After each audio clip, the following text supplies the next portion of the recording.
You said earlier that inkers are getting pushed out. Talk to me about that. Why do you think that is, and what's happening? I think the technology has moved forward. I think the deadlines have gotten worse. It's turned into more of a production line kind of thing. Like, okay, you're the guy bolting on the tires. Let's just keep it moving. This is the Inkpulp podcast. Welcome to the Inkpulp podcast. What's up, do we have an official intro to this show, or is it just you going, welcome to the Inkpulp podcast? Yeah, do you think we should? Man, we have been doing this for a while. Nobody has ever pitched internally we should have a little tiny thing like that goofball thing that Matteo is doing right now. Well, Eric, to be fair, it was me and Matteo and Jim. We're just three dum-dums doing a show here. So now that you're back, if you've got some ideas, we're all ears. No, hold on. That's not fair. Okay. Including our guests, you guys have come up with a bunch of good ideas. I'm just thinking.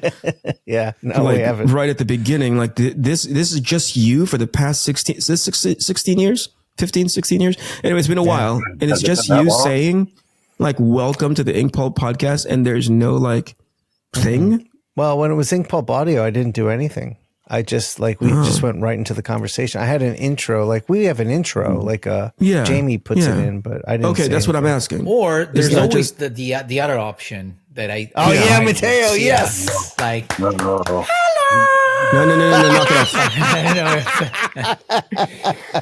off. Before this derails too quickly, We have a guest welcome today, to our by the way. amazing guest, Mr. Marc Deering. Thank you for being here, pal. Hey, not a problem. Thank you. I'm happy to be here. We are happy to have you. Marc and I connected years ago when discussing inking, because Marc's well known for his inking career. Fairly well known. Fairly. And so Tim Townsend was like a mentor to you? Yes. Helped you break he in? Still is. Did break in? Not. Yes, at Marvel, absolutely. Okay. He kind of told them, hire him now, but that was just like an emergency situation that they needed someone, and Tim was like, get him, and they were like, well, he's not. Well, do the paperwork, and they did, and it got me into Marvel. But I had been at DC for a couple of years prior to that, so. But yes, absolutely my mentor. Was Tim giving you instruction or just like critiques? Both. Both. Oh, that's cool. Yeah, we met, funny enough, on a Joe Mad message board. And I emailed him from there. We just kind of started talking just via email. Yeah. Met at Heroes Con the first time I went, but that was brief. And then from there, more and more emails.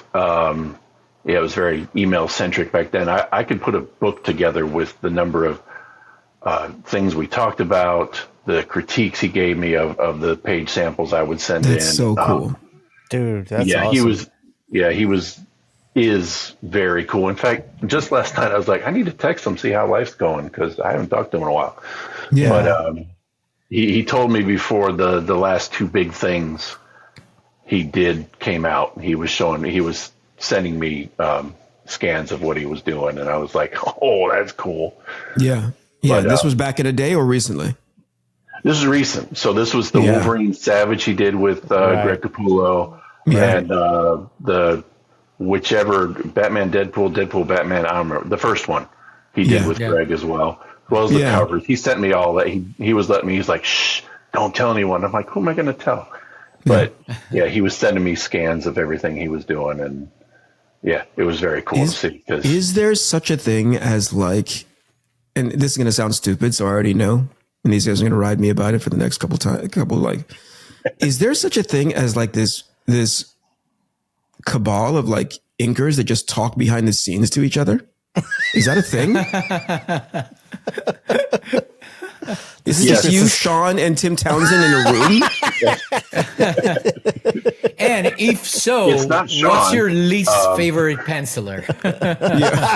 Is that what you guys do? Is just You know what I mean? There's like a secret handshake and you're like in this message board. Like it feels like and the reason why I ask is because it feels like a specialized community, right? It's a specialized craft that requires a community to understand how to do it well stylistically on different sort of approaches when it comes to the people that you work with, right?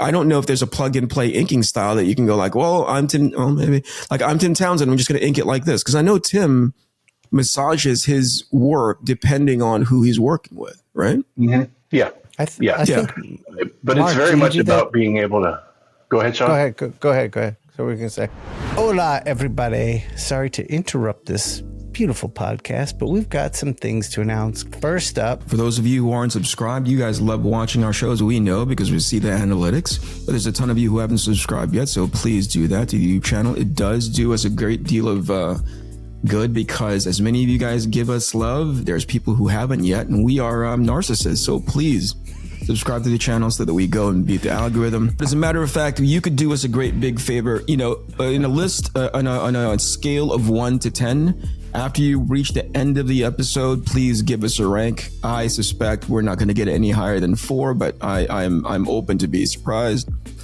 And more importantly, comment on each episode because that counts as engagement. You can curse us out either way. You know, you can be positive, which is all right, but if you curse us out, man, it's the same kind of engagement. So please feel free.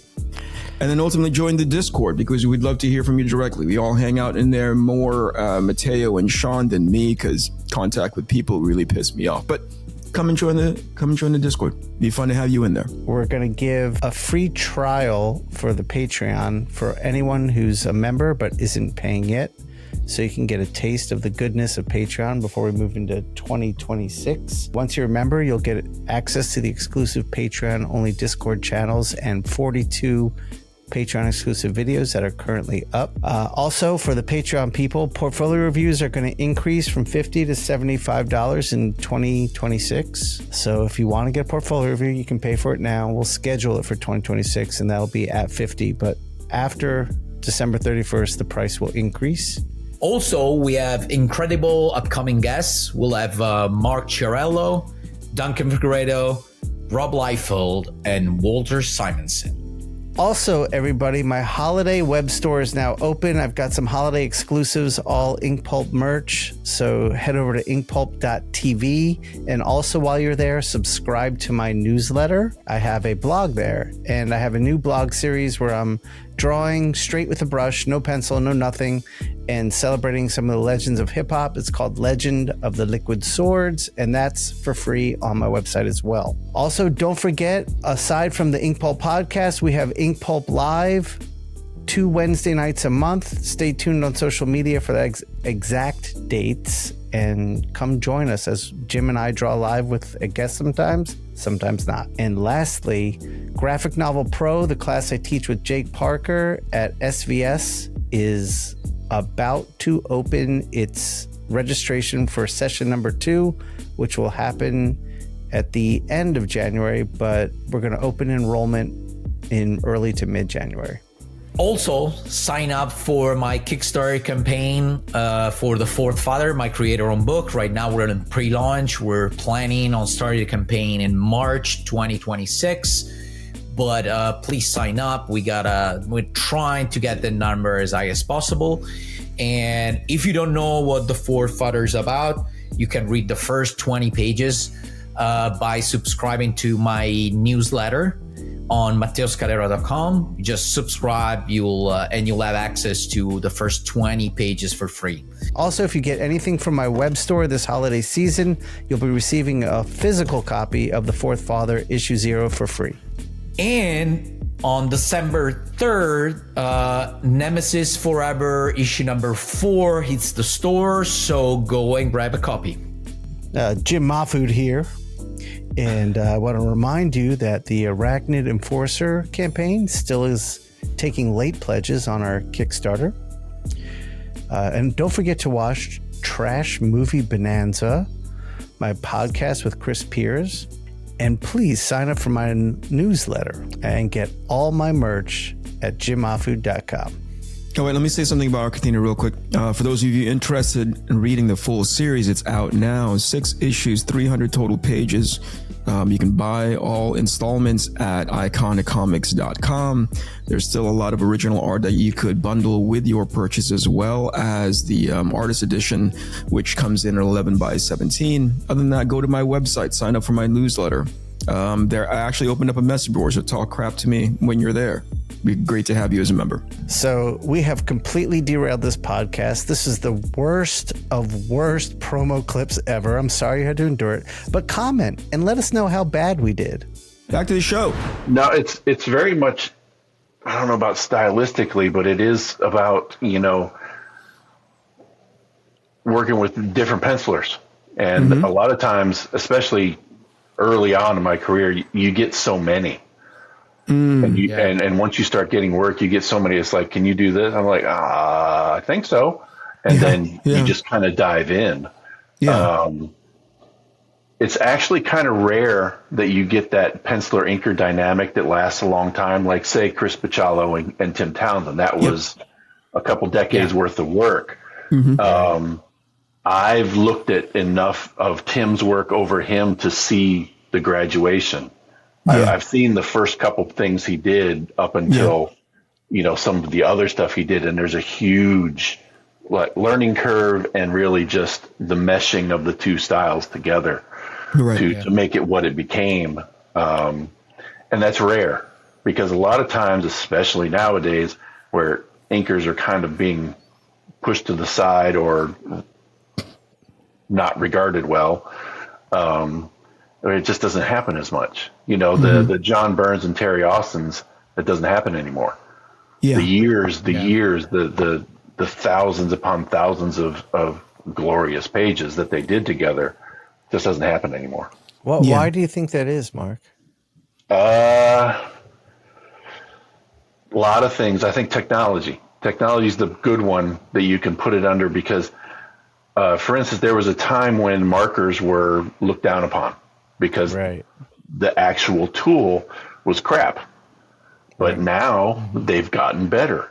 People use markers all the time because the ink's gotten better, the tips have gotten better, the technology of them has simply gotten better. So now more pencilers that used inkers, let's say, just for example, because first one popped in my head, Mahmoud Asrar.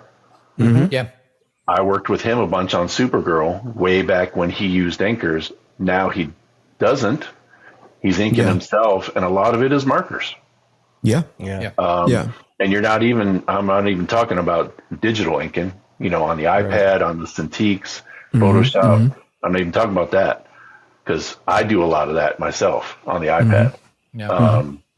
So I think technology has pushed it so that pencilers or artists, like all three of you, don't really need it. You don't need that extra guy to come in to help push the product out. Technology. That's a good overall kind of way to put it because it's the markers and the digital stuff. What do you think, Shawn? Sounded like you had an opinion about it there. No, I don't. I've never, I only had someone ink me once, and that was just in a desperate situation. I've always inked myself, and we haven't had a real good discussion with just someone who's strictly an inker on the shows. And this is all new to me. I want to learn about all this. Initially, I'll speak from my experience. Like when somebody was inking me, and it's the first one that I saw that didn't quite, not necessarily that they didn't know what to do with me, but I think to Mark's point, you need time to learn about nuances about a person's work for you to understand, like, oh, that's the effect that they were going for. And that sort of relationship in the day and age of like, hey, we have somebody new come in really quick and help this out. We were still implementing an older system of like the production line of penciler, inker, colorist, and so on. I remember working with Shawn Martinborough, and I asked for Shawn, right? Really? Because he was doing stuff with, was it JP? Way back in the day on Shadow Cabinet, right? And that's high marks for me. I love Shadow Cabinet. I love the look. But when Shawn was inking me, I think it was like, back in the day, I was utilizing a style that was just like borderline uninkable. And Shawn, to his credit, did everything that he could to do it. But that really did set me up for a lot of internal reflection to go like, wait, this feels good as a penciled page. But what's missing that Shawn potentially outside of the extended relationship, he's not interpreting well. And I'd realize, oh, I'm not really penciling this in such a way that it's, ideal to be inked outside of me. Yeah. So that sent me down the path of like, okay, I need to learn how to ink this. So in the instance where I'm not inking it, I know how to communicate.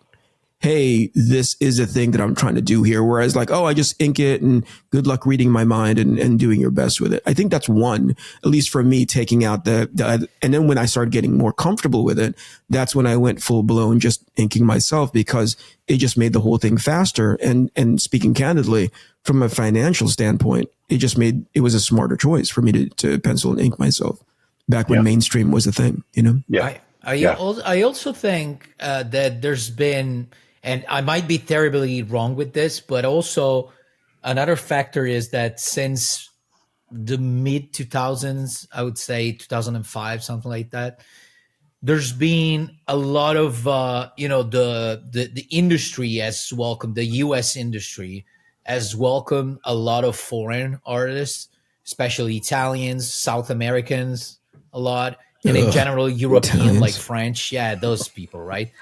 And generally speaking, those are all countries where the artists usually do everything by themselves. Like you never see, like in Italy, you only see like the artist because the artist does pencils and inks.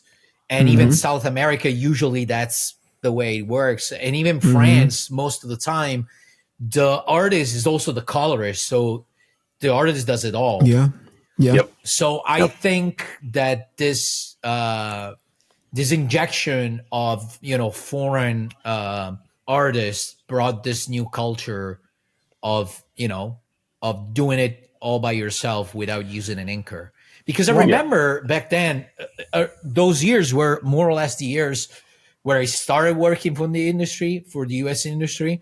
And I remember back then, it was really a standard practice still to have a penciler and an inker. Like normally, all the main titles had a penciler and an inker, especially because if you think about it, it's almost the only way where you can afford to have a monthly book. Otherwise, but Matteo, it's almost impossible to have an artist that is able to, to keep up with that rhythm for like 3 years and do 36 issues. Yeah, it was definitely production mindset. Yeah, I'm curious. In Italy, like you have titles like Dylan Dog and what is it, Zabor, Zagor, and those are coming out monthly, correct? Those are monthly, and they're 96 pages long. Right. So I guess an artist has more time because they're not always the same artist month to month, right? Yeah, there's a rotation. So basically on Dylan Dog, they have like 10 artists, 15 artists, and they have like in the bank, they already have like 20 stories ready to go. They have main stories that define the main, the main storyline. And then they have fillers that you can put wherever you want, so basically, they can use them whenever they want. And they have like 2 years worth of work that it's in a closet. So for whenever there's an emergency, they can use those. Yeah. What were you saying, Mark? You were about to say something. It comes down to scheduling. Yeah. Really. And that's where I found at my time in was the biggest problem was scheduling. Like, how do you mean? Like the editors don't schedule correctly. That might be a horrible thing to say, but they don't. They're kind of running with the pants on fire, trying to get stuff done and trying to get books out, because at the big two, they're just about producing. Like, get this thing out. We got to get it out on time, or we're going to get penalized by the printer and all this other stuff. Yeah. And it's just a rat race. And it's really bad sometimes. Well, I'll say this. I'll say this. I'm the asshole that fucks it all up for a bunch of different people, because I'm all like, oh, I need to make this look as pretty as possible and blah, blah, blah. But I'm like, there's a maturation process in the, like, if I can give a piece of advice, and I don't know about recently, but back then, if I could time travel back and tell myself, hey, it is also an artistic expression, but it is most importantly a job in a production, right? So I think that's what cued me into why Paul Smith was so super successful, right? Because he understood I would love to draw like Alex Raymond. That's the style that I would draw. And he ended up doing it for Golden Age. But when he was on X-Men, he understood, hey, this is a monthly book at, what was it back then? 20 plus pages. I need to find a style that facilitates me getting this into, was it Bob Wycheck that it was inking him back in the day? Was it Terry? I think it was Bob Wycheck. Yeah, it was right. Bob. So it's like, I need to find a way to get a style that'll get this into Bob's hands so that it doesn't domino down into and infringe on everybody's schedules and timelines. You know, I'm at fault. Me personally, I was at fault for that, thinking like I have time to work on these pages, and there's inkers and colorists and letterers and the whole production process, the production infrastructure there was waiting for me to get that stuff done. I think I think that's what kind of, I mean, yeah, sure, there's potentially front end scheduling that editors could do better. I don't know. Those are opaque offices to me. But really, once it comes down to the individual, the people managing of people's ability to like output, I think is you can only manage up to a certain extent. I mean, if they're late, suddenly everything just goes out the window, you know? Yeah. I mean, it starts with this. Go ahead, Mark. Go ahead. That was really the joy of working on Star Wars with Heather Antos as the editor. She was amazing at scheduling. She was quite literally the best one ever when it came to scheduling. I remember one time I was afraid I was going to be late, so I called her. I'm like, look, I've got 2 more pages left. I'm not going to make the deadline by whatever day it was. And she's like, you're not due for another week. Huh. I was like, really? She's like, yeah. I was like, okay, you're going to get it early then. So Mark, when you say being good at scheduling, meaning that they are already considering, they take an extra like week just in case something happens, meaning that they have a lot of lifesavers here and there, meaning that they have plan Bs here and there. Meaning that plan Bs or just time baked into the schedule to accommodate for if any problems come up. Yeah. And I know that's vague. When you're working with complete total strangers, but we just got to a point when we were working on it where she knew us. She knew what Kev Walker was bringing for pencils because he's a monthly guy, you know. Yeah. And that's also a rare thing is a monthly guy. Yeah. The guy that can pencil like boom and knock it out. Yeah. They're super rare now. Like John Romita Jr., Greg Capullo, Kev Walker, like there's literally a small handful of those guys that can really truly knock out a monthly book on a regular basis and not take, I'm going to do 3 issues and then they need 2 fill-ins and whatnot. Is that, Mark, do you think that's because people are inking themselves more and it's just taking longer due to that, or just pencilers alone you're saying can't do it as much? It could be. But I think it's even less now. And I've honestly, in the past few years, I've stepped away from all that. So I don't know how it's going. I can look at solicitations. I can look at the comics that are on the stands and be like, you know, I don't know if you guys can, but I can look at someone who I know is a good monthly guy and go, oh, that guy was rushing right there. Half of the book, he was rushing. You can tell in the art. It's just kind of visible to us, but I've been looking at it for so long that you can tell who's rushing and who's not. So, but what you're saying also speaks to something that goes back to something you said earlier, which is once you've developed that long time working relationship with an inker, they kind of know what the polish looks like. So it almost takes a load off of the penciler because you're not phoning it in by any means as a penciler, but you have enough of a working relationship with your inker where they know, hey, I know how to make this look good in such a way that's not immediately noticeable to some people like us to go like, oh, they rushed, right? 4 issues.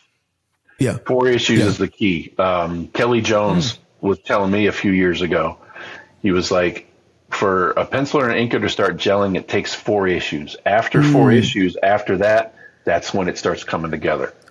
What do you think that is? Is they're just picking they're just picking up on each other's nuances? I think it goes to the penciler too, right? Hey, I don't need to worry about this because I know Marc will be able to pick this up, right? Correct. Okay, that's cool. Correct. That's cool.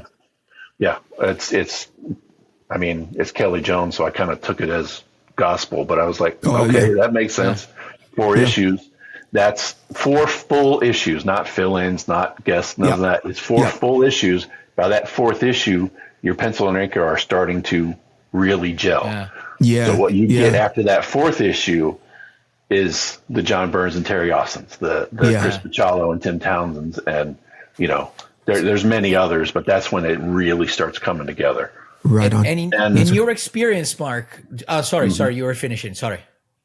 No, in my experience, that is what happened. It's what happened with the latest thing I'm working on with Phil. That 4th issue is my favorite. Yeah. So because it really starts working. And in general, your experience, this whole process, it's more like verbal, or it's just you keep giving me pages and I'll start working around that. It's more like an exchange of art, or it happens with words as well. Like, what's the main thing? Like you do a page and then he gives you feedback and then you go back and forth, it's or you just both. let it go and see what happens. Some people I think can let it go, but that's an area of the no. Yeah. It has. It's both. There is some talking, especially if there's mistakes or, hey, this wasn't supposed to be this way or that. But it's also just the sending of art back and forth. Once you start sending stuff and you start doing it, you get to see each other's strengths and weaknesses, and the strengths start outweighing much further, and it just shows in the art. It eventually just kind of shows up. Yeah. So. Yeah, you don't have a career like yours or Tim's if you don't have that soft skill of being able to communicate and take feedback, right? I think that's another thing. If you want to talk about, there's a dip in, it's like people misinterpret it as like, hey, the lack of professionalism, right? Like, or, they can't be told or whatever it is. Like, I often think of it as just like their inability to communicate, and it just happens to be that they're incredibly soft and they get their feelings hurt, and you don't want to tell them that, hey, that you did this wrong. But at one point when this was a job, it was incumbent upon you to not only seek it out, but also implement it, to be like, hey man, I want to continue working with you. This feels like something that could go long term, or whatever it is. You just want to work with people who are easy to work with. And oftentimes that's led at the front end by the way they professionally conduct themselves, Absolutely. Yeah. Okay. The ability to, number one, take criticism, because I think especially nowadays, that's the hardest thing. Yeah. There's some people that just can't take it. Yeah. And they don't understand that it's the work and it's to help you get better. It's not to demean you, make you feel little. It's not that at all. It's like, look, if we want this to work, this is how it's got to work. Yeah. So let's talk about it and work it out and keep going. Right. And some people can just, ride like that. Like, moving on. But to take a lot of that in my time trying to get in, a lot of that. And Tim gave me, book length critiques that were wonderful. I wish I collected all of them. Jimmy Palmiotti gave me a lot. Mick Gray as well gave me a lot as well. Sure. So, there were a few. I remember like breaking in. There were artists who would give me a considerable amount of time through email or in person critiquing things. Yeah. Like as in like giving you feedback on the stuff that you were outputting, Shawn, over their work. No. Like when I was trying to break in, and I met like Brian Stelfreeze for the first time. The amount of time he spent with me. I remember emailing Scott McDaniel cold because I loved his Nightwing stuff. And he wrote me back a very lengthy email, like critiquing everything, like telling me what was working, what wasn't working, what to work on, giving me ideas on how to work on it. Yeah. And Matteo does that when he gives a portfolio review. He's very thorough. Yeah. I just to I anyone can, listening wanting to break in, I think it's important that you reach out and get feedback when you can from whoever you. well, feel just like reach you out to can. Matteo specifically. He'll spend 2 or 3 days But critiquing your via stuff. letters, not emails, like physical letters. Possibly a pigeon. That you Pigeon. To make it more. that you deliver yourself to his house. We'll give you his address at the end of. Jamie, can you put his address in the front of the thing? It's 2 parts. One, I think some people are built for. So when you said Brian, I kind of said, of course it's Brian, because Brian is built to. Well, to Brian give did that feedback. for a lot of us. For a lot. Of us. Yeah. I mean, an entire And Phil generation. Hester, I think Phil Hester too. A lot of time Phil Hester gave me. And then in as far as like what I think this is small. This is a small sort of like anecdotal thing that I'd experienced a lot. There's a whole contingent of like people who are happy to give that feedback, but have refrained from it because once they start giving that feedback, there's an audience out there who are quote unquote searching for it. They're not really searching for feedback. They're searching for validation. Yeah, right? there's that. So there's that. when they get pushback, they immediately go on the defensive to be like, well, so-and-so told me that this, this is okay and blah, blah, blah. So there's never this atmosphere of like, great, I'll intake that and parse it later and whatever it is. They take this pedestal of like, well, that makes me feel bad, but somebody else told me that that's okay to go, so I won't even consider it. I'll use that feedback instead of this one. Exactly. Right. And I'll give you a perfect example about these sensitive asses. Yesterday, I sent Matteo in our group chat like a painting digitally that I did. Mm-hmm. And Matteo, unfucking solicited, was like, what would make this better? I knew it was coming. Right? He goes, unfucking solicited. You know what would make this better is you do X, Y, and Z, and I destroyed my office. By the way, first time in my life that I ever gave you feedback on your stuff. Yeah. I'm like, how fucking dare you? My son came in here and I side kicked him in the chin. I was so angry about like, what the fuck are you telling me what to do? I'm just kidding, dude. It was, I looked at it and I was like, that's hilarious. That's like, I went into an internal space like Matteo giving me feedback. That's interesting. Okay, I'm moving on with my day. Thank you very much.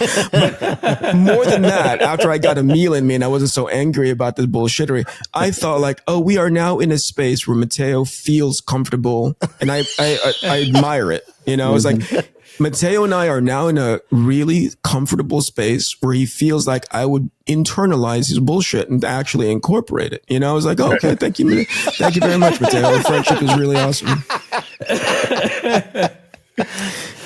And I felt like I left it hanging in the, in our group chat too. Like Matteo said it and I just looked at it for a long time. Like, I'm going to leave this so but long. Eric,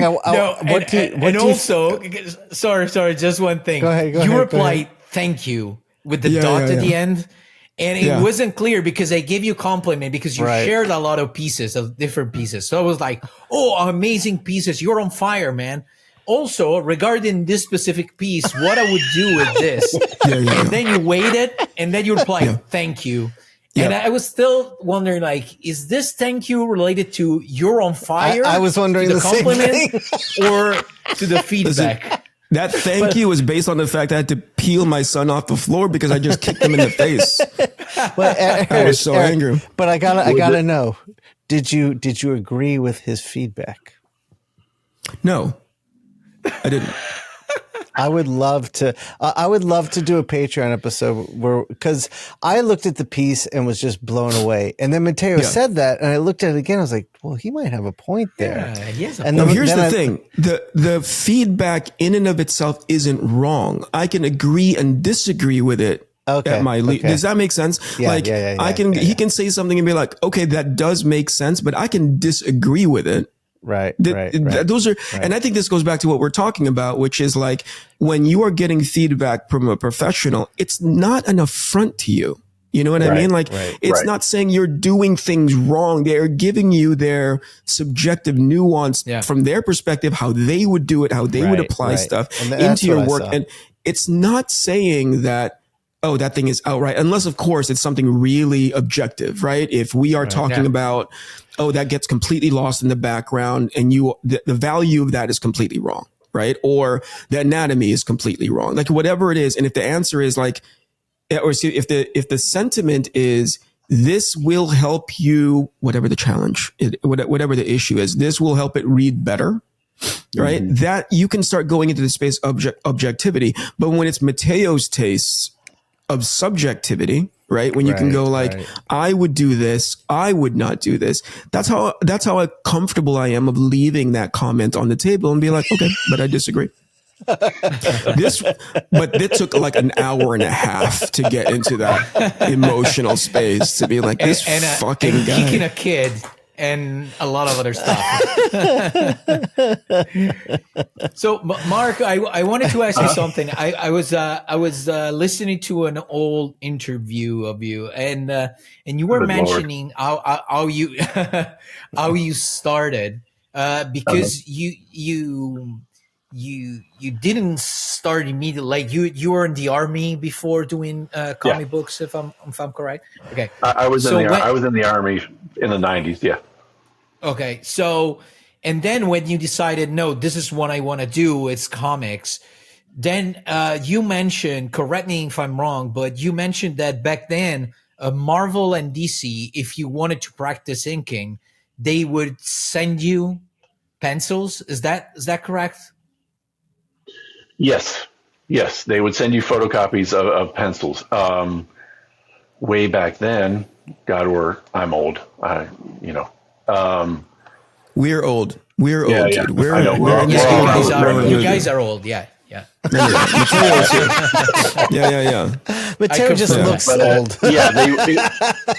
It was in an issue of Wizard magazine, and they gave the addresses, and you send a self-addressed stamped envelope. For those listening, just Google that for me. I'm not going to go any further. And they would mail you back some photocopies of pencil pages. The only one who got back to me was, funny enough, Dark Horse. And they sent me a stack of pages. And back then I found the process a little hard to figure out because I sent these pages and I'm like, what am I supposed to do with them? And I think I read you put a vellum or a tracing paper over it and you ink over that. And that was very, very difficult. Next to impossible without a light box. Then I scrounged up a light box and I was like, okay, this is better. But then very early on, and we're talking early 2000s, I discovered how to print blue lines. That escalated everything greatly and really pushed me forward because that tracing stuff over vellums didn't work at all. That's why I asked, because I was imagining like do they send you like pencils printed over nice paper? Because otherwise how can you nope. How can you do the whole thing? They were 11 by 17 photocopies on photocopy paper sent. Like and they said, as good cheap luck. and simply as possible. Yeah, exactly. Good luck. Like they fold it up, they put it in the envelope, they send it to you. Good luck. And that took a long time. But once I figured out the printing part, the blue lines, then I was really off and running. That was much, much better. That's awesome. That's awesome. Marc, we're 30 minutes in. Let's talk about your self-publishing, man. Wait, Let's talk about the stuff that got you're one doing. question. Right. Yeah, I got one question, and then I want to segue into the self-publishing thing. You said earlier that inkers are getting, you feel, pushed out. Talk to me about that. Why do you think that is, and what's happening? I think the technology has moved forward. I think the deadlines have gotten worse, and I think it's just kind of, and it's in no way putting down colorists, but they're getting relegated to a more production version of what they used to be. Before it used to be, I'll call it artistic, because the melding of, say, John Byrne and Terry Austin was just beautiful art. Yep. And any of those other guys that were the big teams they're beautiful, It's gotten away from that. It's turned into more of a production line kind of thing. Like, okay, you're the guy bolting on the tires. Let's just keep it moving. And the publishers don't seem to care. And I do mean the big two. They don't care that it looks great in black and white. They care that it looks great finished. Well, I have a little theory that I've been wanting to test a little bit. Sure. When we were young, inkers were the finisher. Yep. The finished look of the art was really determined by the inker. The colors were all just very flat and didn't elevate much. Now with computers, I feel like colorists are the finishers. They're doing so much with effects and atmosphere and filters and techniques that like the end result is so determined by the colorist. Yeah. And it feels like the inker and colorist roles have like switched a bit. I in that sense. wholeheartedly agree. Yeah. Yeah, absolutely. All right. So it has gotten to that point. Is it because of that you got to thinking about building your own path? Oh, 100%. I got really tired of the production line of things.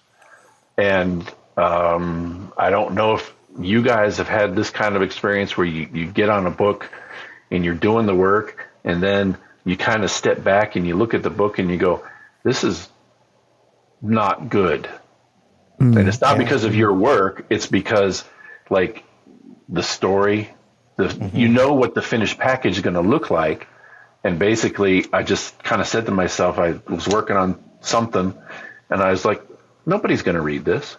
Nobody's going to care. Yeah. Yep. Like nobody's going to care. And I got tired of that. And then honestly, the bigger thing is page rates. Page rates, royalties, the finances involved in all this. Yeah. They're not good. They're not good. I think you guys are at this level above me. So, oh, dude, it's different. we're just. I don't think so, Mark. Everything before you're got saying, in, we're specifically we were talking just talking about how bad it is. Page Oh, rates really? and Yeah. yeah. And everything you just said is exactly what got me stepping away from it too. Yeah. Which is what, It's the Shawn? The same page stuff. rates and the realization that it's not very good. It was the page rates, the stories, like they just like the scripts I was getting were more problematic than anything. And I've said it before, my job became story fixer instead of storyteller. Like I just had to take this script, which was a hot mess, and make it legible. And I put so much time into just making it legible.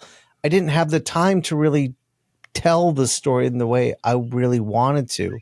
And that was a shift. It wasn't always like that for me. That was towards the end there.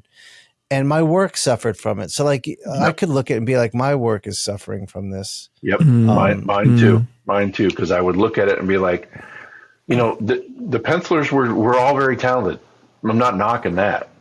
To me, it came from the top, and it came from the top because I think the stories are dictated in some respects to some of the writers so that they have to follow this plot line, and it's no good. It's just not, it's not fun. It's not interesting. You literally look at it like, nobody's going to read this. No one's going to care. So it just, I do remember it being a kind of flashbulb moment when I figured it out, because one of my partners in the business is a commercial artist. He's never actually worked in comics before. Because in his heyday of coming up and trying to break in, he actually met with Carmine Infantino. And Carmine told him, he said, kid, don't get into comics. You won't make any money. So he's been a commercial illustrator for all these years. He's about 5 years older than me. But he's been a commercial illustrator doing stuff for Nickelodeon and Major League Baseball, and he makes good money. He makes good money. Those guys pay. But he's also everything. He does all of it. Right. To include the fixing and all that stuff. And he and I have been talking for 10, 15 years about doing stuff. But I was like, hey, we could go to this company and do this, because I had an idea for a comic that we're still going to do at some point. And he's like, yeah, but they want part of the ownership. Sure. And it all kind of came down to that. It's like, who's going to own this? Yeah. And every company has their own sort of creator-owned contract and how they do things. But it grew from there because our conversations grew from there. It's like, well, what about the market? Well, the market kind of sucks too. You know, the direct market is very closed and very insular, you know, and Shawn, you have kids that are grown, right? Matteo, yours are still young, right? Yeah. Mine is 4. And Eric, yours are still young, right? Yeah, they're very alive. Keep in mind, I just drop kicked both of them the other day. So No, he has only So you're 1. down one. You're down one. Okay. Well, I raised 3 boys, and Oh. yeah, Matteo just saw 3 Aaliyahs. Oh my God. I have 3 boys. My oldest survived. is 29. He lives in the Netherlands. My other one is 20. He just moved out in August, and my youngest is 19. He's still living here. They don't like to read. And these are just things that started coming into my head after a while. And when they were young, when they were, say, Eric and Mateo's age kids, I would go to their, because they're public school kids, so I would go to the scholastic pop-ups their that go to sales, schools where they sell for books sure. and stuff. And I do say and stuff because it's books and then toys and candy and pencils and stuff. You know, right? Yeah. every time I went and volunteered at one of those kids bought the stuff. They didn't buy the books. Yeah. So these are just observations I'm making. And then I start looking at sales numbers and the books that are selling. And it's just all this research that I started doing as far as the market goes. And the conclusion I came up with, you guys can agree or disagree. Matteo, I have more for you because you're in Italy. Americans don't read. This country doesn't read like it used to. Sure. Yeah. And I think that's what has affected the market, just the comic market, because what, in your guys' opinion, what's really selling nowadays when it comes to comics? What do Go you ahead, guys? Shawn, Maddie. I mean, the graphic novels that's where the big sales are. You're talking about comics in general, like manga goes into this group. Yeah. Yeah. Well, Generally speaking, Let's say American comics. What are the things American that, comics. Yeah, American comics. What are the things that are catapulting some of the things to sell so much better? Variant I covers. have no idea. Oh, you're talking about variant. You're talking from a okay. business end of it, yeah? Yeah, from a business end of it. The things that are really selling is the multiple variant covers. Yeah, it's the collectible part of the business. Right. Exactly. Right. So the collectible part of it, are they reading them? Or are they just collecting them because they're going to be worth some? Just like the 90s. Yeah. It's kind of come back. It's just come back quietly and no one's talking about it. But these people are buying Absolute Bat, and I'm not knocking Scott or Nick. They're doing a great job. Yeah. They're selling 70 different Absolute Batman #1 covers. That's where Marvel and DC are making their money. They're not making it because people are reading and they want more of this. They're reading because we got all these different covers. It'd be interesting to be able to understand. I mean, I understand from a perspective of like seeing it, like that makes a lot of sense because there's like 100 different, 100 different variants. I'd be genuinely curious, and you planted the seed in my head to go like, of the obviously the collectability part, how many of those people are actually reading it? I would really love to know that exact number. Yeah, I'd like to know that Because because the number I- isn't really fine. I feel like with Absolute Batman, it seems like there's a rabid readership too with that book. Yes, with that book. You're right. And there is. Yeah, because as you mentioned, they're doing a great job on the book. So it's fun to read. Yeah, they are doing a great job on that book. I'm not knocking it at all. It's just it's the absolutely big seller right now, and it's like, someone asked me, they were like, "How the hell did Absolute Batman #1 sell 400,000 copies?" I was like, variant covers. Well, okay, that's fair. There's not 400,000 readers. I would agree with that. Correct. Yeah. And that's the thing. Our readership is, I believe, less than 200,000 people. Okay. The people that actually read comics. Right. And that just catapulted me into researching other areas like the European market, the manga market, the manga market is insanely good. They're doing great. Oh, they are, yeah. And Are they the doing European- better than in the past, or they still experiencing like the U.S. industry? Still, That's a good question. The graphic is going down, but still amazing. But before it was incredible, or they're going up from your experience from the historically, data. I don't know. I think they just always sold really well. Mm-hmm.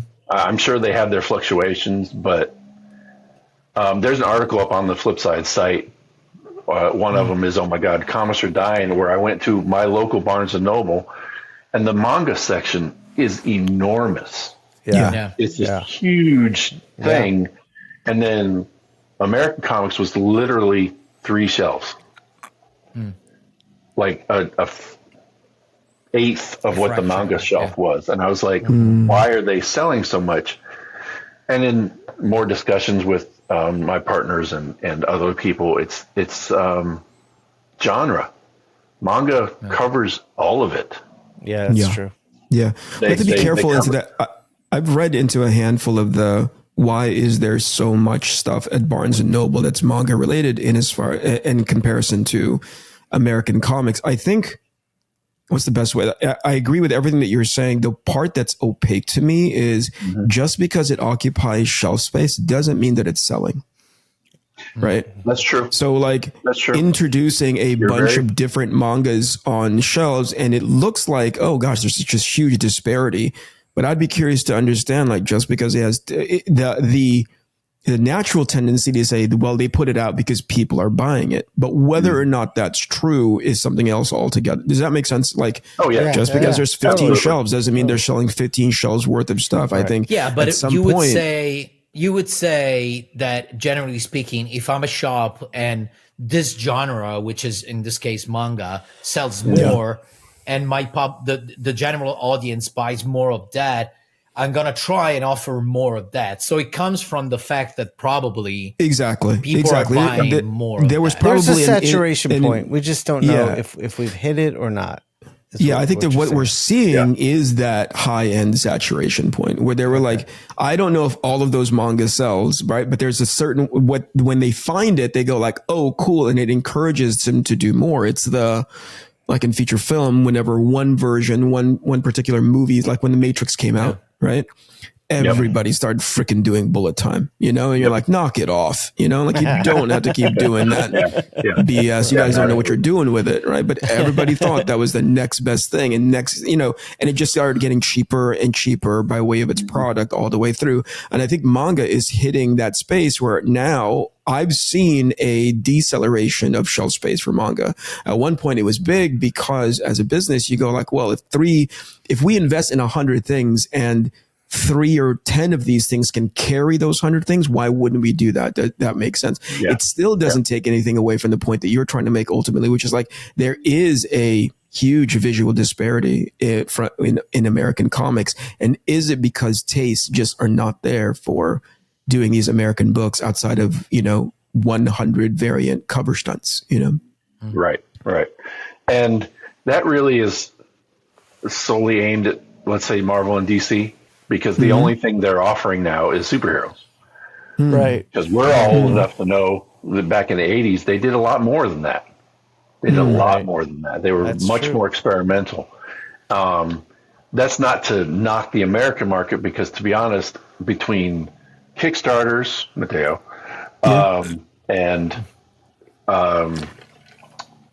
webtoons and all sorts of other things, there's lots the American market has to offer.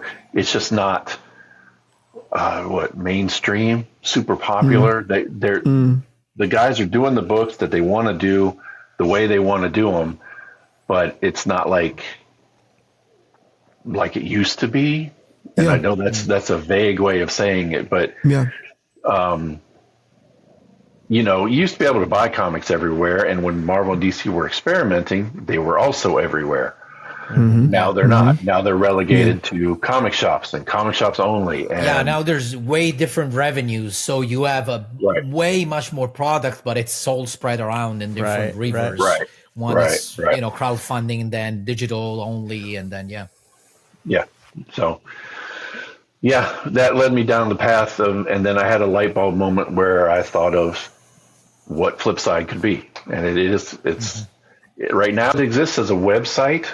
It's on the flipsidecomics.com. And essentially what we do is we offer our comics up on a fairly weekly basis. Like a page a week gets posted.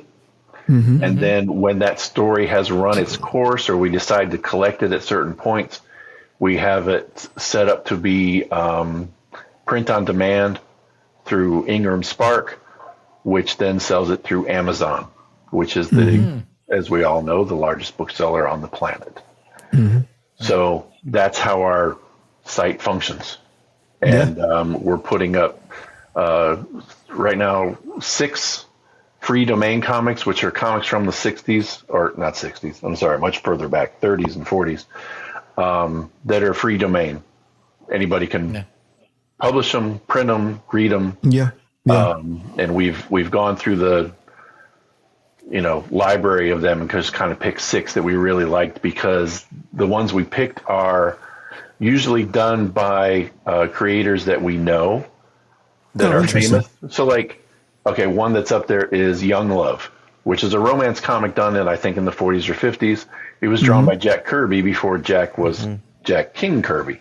We've got one, Conga, which is a giant ape by Steve Ditko, before he did Spider-Man. So this is all the guys that we know of as being the giants before they were giants. Before they became giants, Correct. That's cool, and then we man. have our own personal comics. We've done Psychotic Reaction is running now. That's a comic I did back in the early 2000s. And then Lee Ferguson is my other partner. Sure. I don't know if you guys know him. I know Lee. He has 2. One of his first ones is called Freak, and another one he did recently called Sam and His Talking Gun. So we're going to offer those 2, and we've got many more coming. We're just we just launched this year, so we're still keeping things running. Early days, yeah. Keeping things just making sure everything's running, and I need to get back on my marketing kick and start pushing the videos we made and the links out so that everybody can get to it and join up. But it's a subscription based site, so it's $3 a month, and you get to read all that for free. That's awesome. the way, because again, we said this too much. We're all old enough to remember when, you could go to multiple places to buy your comics. Different stores had them there. Where are kids now? Where are people now? Yeah, sure. Yep. They're on their phones. Yeah. Right. So we have an app coming for the website that's the same thing. It's an app for your phone. You can read everything on your phone. That's where everyone's at. It's on their phones or their tablets now. So we're going where the people are at, in our opinion. That's where we're pointing it towards. So it kind of, as you were explaining it kind of, and I don't know, I don't want this to sound like an insult for you, so just let me know if it is, but it kind of sounds like the next Netflix version for comic books, or sort of, you pay That'd for be nice. a monthly subscription, and you have this whole platform available, Correct. And Netflix was a inspiration. Game changer, but then, Well, it was one of those things that we were thinking, well, what about, because again, where are people at? Well, they're on Netflix with subscription based. Yeah. And you get all this content with that subscription. Well, why not? That's kind of a no brainer just about. So that's what we're doing. We're just it's not something where I'm going to pursue a license with Marvel and hey, we've got the Marvel library. Right. No, we're pursuing creator owned is what we're doing. And we've actually had all the contracts drawn up. I have a whole folder full of blank contracts if someone wants to bring their project to our platform and put it up. So we've explored the legalese of it all as well, but we're not looking for any licenses, so to speak, from other comic companies. We are looking for licenses from some movie companies, but not comic companies. Yeah. I think one of the smartest, key things that if there's a takeaway from everything that you've said is you've got to go meet people where they're at. Yep. There's obviously a lot of things that fall into that, which is like one of the biggest one is just one of the barriers to entry is just cost. If you're going to offer it, as close to free or freemium as you can get, I think it makes people that much less hesitant to come and check out your stuff. Right.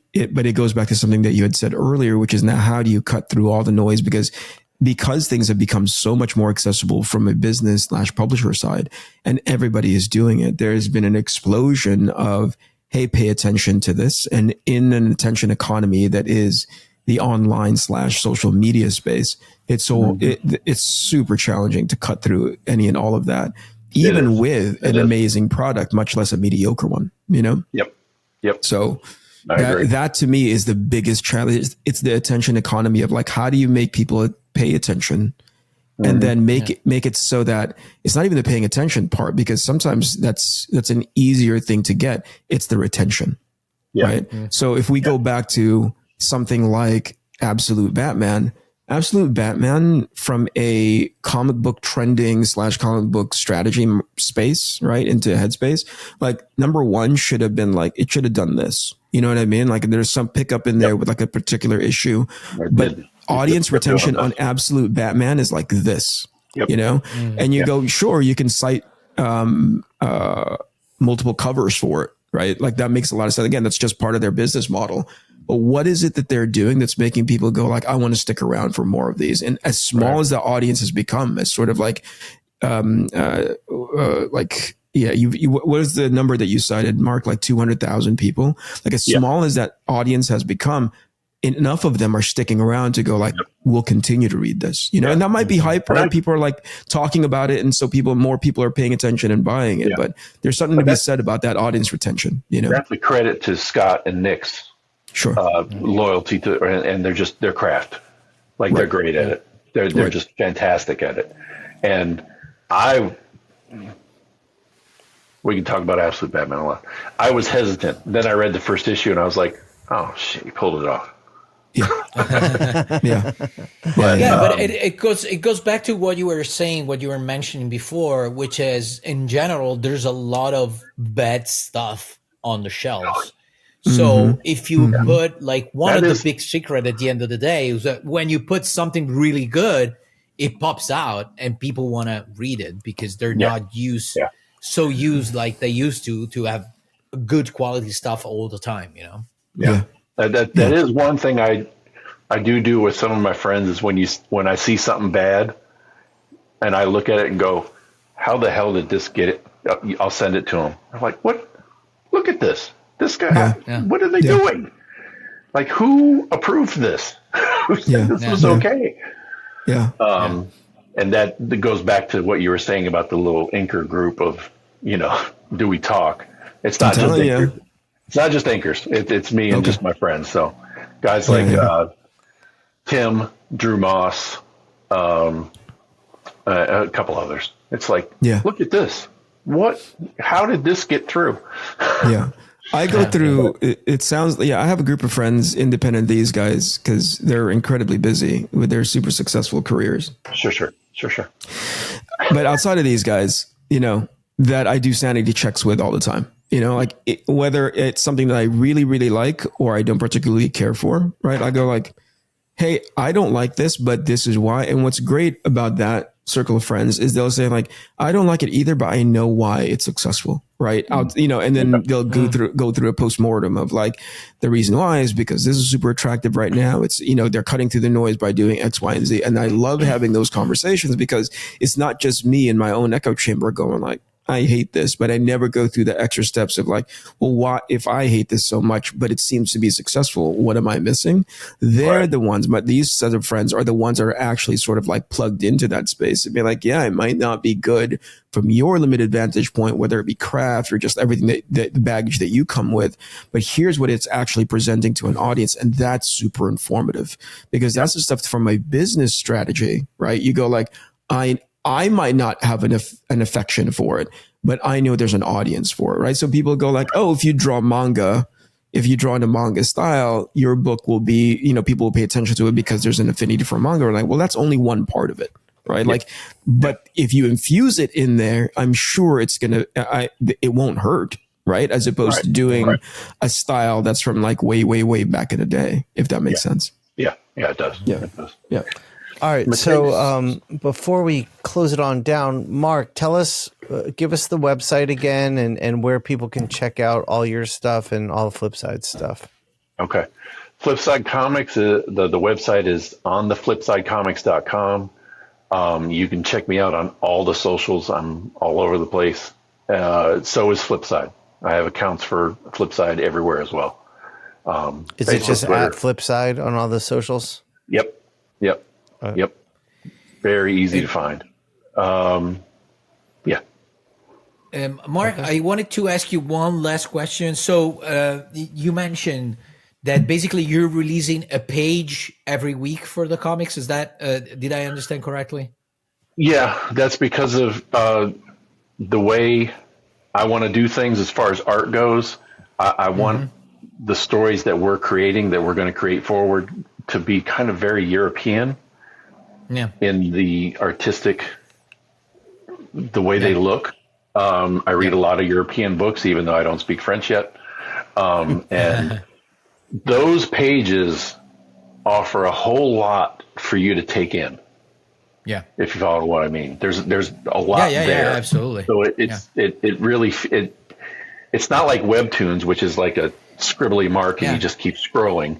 It's really intense and detailed looking pages that look better that way than other ways. If you make the math, it actually it makes sense, meaning that if you do a page a week in a year, you'll have around 50 something pages, which means normally a French book is around 60 pages and they come out once every year. So that's more or less the math and makes sense. Yep. And instead for the other properties, the other ones like the old Ditko and the old Kirby, you release them all at once. They're already available in their entirety, right? Okay. Yeah, I'm about to put up the second issues for all of them in a little bit here. Awesome. We were going to run them weekly to get people used to it, but not enough people came, so I'm just going to release the free domain ones. Will just be everything at once, so you can just scroll through and read the whole thing. Awesome. That's cool. There's something else I was gonna. I can't remember. Moving forward, Matteo, I did have a question for you because you're in Italy, you're in Europe. Yep. When I was talking about people reading, what's it like in Italy? Do people read for fun, so to speak, or more? Are you talking specifically about comics or also novels, like normal? No, just books? anything. Just anything. Well, no, there's been it went down in Italy as well. So it's a common thing in general, I think. Okay. Yeah. Generally, I'm not an expert, so I might be wrong, but generally speaking, over the past 20 years, it went pretty down here as well. Okay. Yeah. I would say. I asked because my oldest son lives in the Netherlands, in Utrecht, and we went to visit him a couple years ago, and I noticed the opposite in that country. I noticed people walking around with novels in their hands, and my son took me to a comic shop there, which was the best comic shop I've ever been to. It's 3 floors of nothing but European albums all over the place. Eric, there was a giant collection of Mobius's Blueberry hardcover books in Dutch with that special binding that had a drawing on it when you pull each book. It was gorgeous. I didn't get it because it's too heavy to bring back. But I did fill up a suitcase with a bunch of albums, and I was really blown away by. And there were people in the store, and the one thing I noticed was they weren't jumping on a trend. They weren't looking for the latest variant cover. They were picking out the latest issue of what they wanted to read. Sure. And I was just, that was amazing to me. I was like, this is crazy. They're reading for fun. They're reading to educate themselves and to be better. And it was just an opposite of what I'm used to. Yeah. Probably if you move more up north in Europe, like you could start going to French, Belgium, the Netherlands, probably there's definitely a different culture in general. And probably reading books and this whole cultural aspect of comic books. It's probably they have a different approach. For us, it's still like a consumer product that people read when they have like an hour to spend in a train. That's why, like for Bonelli, which is the main publisher, like Dylan Dog or Tax, all those books, they're really cheap books that you can read really quick and just, you know, throw them away, basically. Gotcha. So it's definitely a different way of consuming this kind of things in Italy. And when we're done, anytime you can, if you can do me a favor, go to the website and see if it translates to Italian for you, because I have a plug-in on the website that is supposed to translate. I'm on the website now. Okay. If it doesn't work, you gotta fix it. Here's a neat little. I looked at the website for the National Endowment of the Arts, and there's statistics here, right? The U.S. Bureau of Labor Statistics American Time Use Survey. It suggests that on a long-term pattern, any given day from 2017 to 2023, the amount of time that American age 15 and older spent reading anything for personal interest was roughly 15 to 16 minutes. Anytime from 2013 to 2015, that amount had exceeded 19 minutes. So only a few years back previous to that, it dipped down by easily 5 to 10. Now it's you have enough points on a graph, it starts to become a trend on the line, right? So it's interesting to think that from a society, again, take it with a grain of salt. These surveys may or there must be plus minuses to these surveys, but it does show a trend in people reading less for personal stuff. And that's effectively in the people in this room. That's the kind of stuff, that's the kind of material that we produce, Yep. Yeah. So, okay. Cool. All right.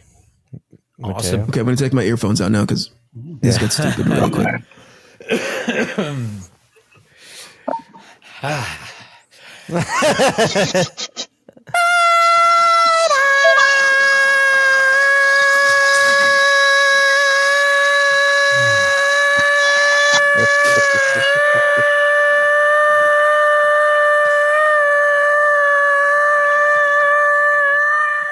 Still?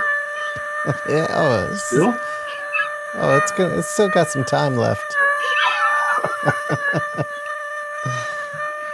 It's gurgly. There's a lot of gurgling. That is a talent. I will have to say that's a very particular set of skills right there. That's a talent. Inkpulp Podcast.